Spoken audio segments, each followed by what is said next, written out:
আজকে দুপুরে খাওয়া দাওয়া শেষ করে আমার মনে পড়ছে যে ফ্রিজে কালকে যে চিকেন ফ্রাই ছিল সেইটা ফ্রিজে রেখে দিছিল, কিছু বেঁচে ছিল তো সেইটা রেখে দিতেছিল। তো আম্মু আবার আমাকে বলছিল যে ফ্রিজে যে কালকে চিকেন ফ্রাই ছিল তো খেলে এটা গরম করে খাইও। তো আমার আবার খেয়াল ছিল না, এই জন্য লাঞ্চের পরেই আর কি খেয়াল হয়েছে। খেয়াল থাকলেও তো আমি খেতাম না, কারণ তো আমি ফাস্টিং করছি, কারণ ফাস্টিং আমার 20 ঘন্টা করতে হবে। তো এবার 16 ঘন্টাই করছি আজকে। সবসময় যে আর 20 ঘন্টা করা লাগবে এমন তো কোনো কথা নয়, হুটহাটে একটু চেঞ্জ হইতে পারে, কিন্তু যতই হোক আমি অন্তত 16 ঘন্টা ফাস্টিং করার চেষ্টা করি, আর তা না হলে তো আমার চলবে না। এই যে ফ্রিজ থেকে নামিয়ে নিয়েছি, দেখি ভালোই শক্ত ছিল, কিন্তু এই শক্তটা খেলেই না আমি মজা পেতাম, কিন্তু এটা আমি প্রথমে বুঝিই নাই যে। তারপরও গরম মজা লাগছে, তো এখান থেকে আমি আর কি খুঁজতেছিলাম যে কোনটায় হাড্ডি হবে, তো এটা ধরে ধরে আর কি দেখতেছিলাম। তো আমার কাছে মনে হয়েছে যে এগুলো বড় পিস, সেগুলো মনে হয় হাড্ডি, কিন্তু পরে খেতে গিয়ে দেখি যে একটাও হাড্ডি নেই, সবগুলো সলিড পিস ছিল। এখান থেকে আমি 3 পিস নিয়েছি, কারণ পেট ভরে তো খাওয়া যাবে না, যেহেতু ডায়েটিংয়ে আছি, এত পেট ভরে খেলে আমার সব কষ্ট শেষ হয়ে যাবে। তো একটু ঠান্ডা ছিল, তো এইটা আমি একটু ওভেনে গরম করে নিব।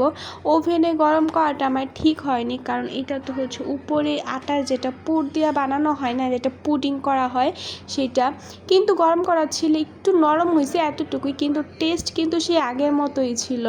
এই চিকেন ফ্রাইটা এত বেশি মজার ছিল, মানে অনেক বেশি মজা ছিল, বিশেষ করে এমনি সস দেখলে তো আরও মজা লাগে।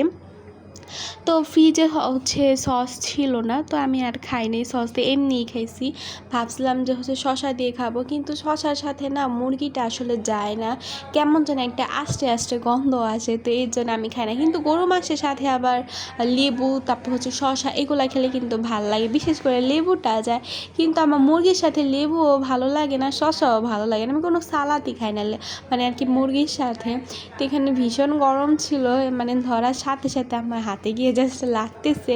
আমি প্রথমে ভাবছি, পরে আবার ভাবতেছি যে ঠান্ডা ঠান্ডা খেলেই মজা পেতাম, শুধু শুধু গরম করতে গেছি অযথা, আমার টাইমটা নষ্ট, তার মধ্যে খাওয়াতেও অনেক সমস্যা হয়েছে। আমি আবার গরম জিনিস খেতে পারি না, আমার মতো কে কে আছেন তারা একটু কমেন্ট বক্সে জানিয়ে যাবেন।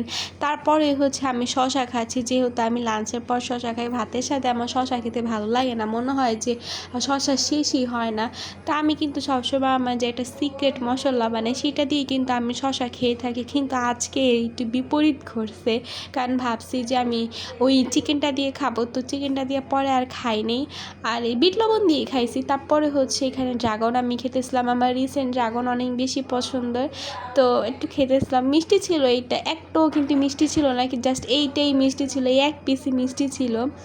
তো যাই হোক, ড্রাগন কার কার পছন্দ আজকে আপনাদের সাথে শেয়ার করবো। আমি আজকে সারাদিনে কী কী খেয়েছি এইগুলাই, লাঞ্চও শেয়ার করিনি, মানে সকালে যে ব্রেকফাস্ট সেইটাও শেয়ার করিনি, তো টুকটাক যা শেয়ার করছি।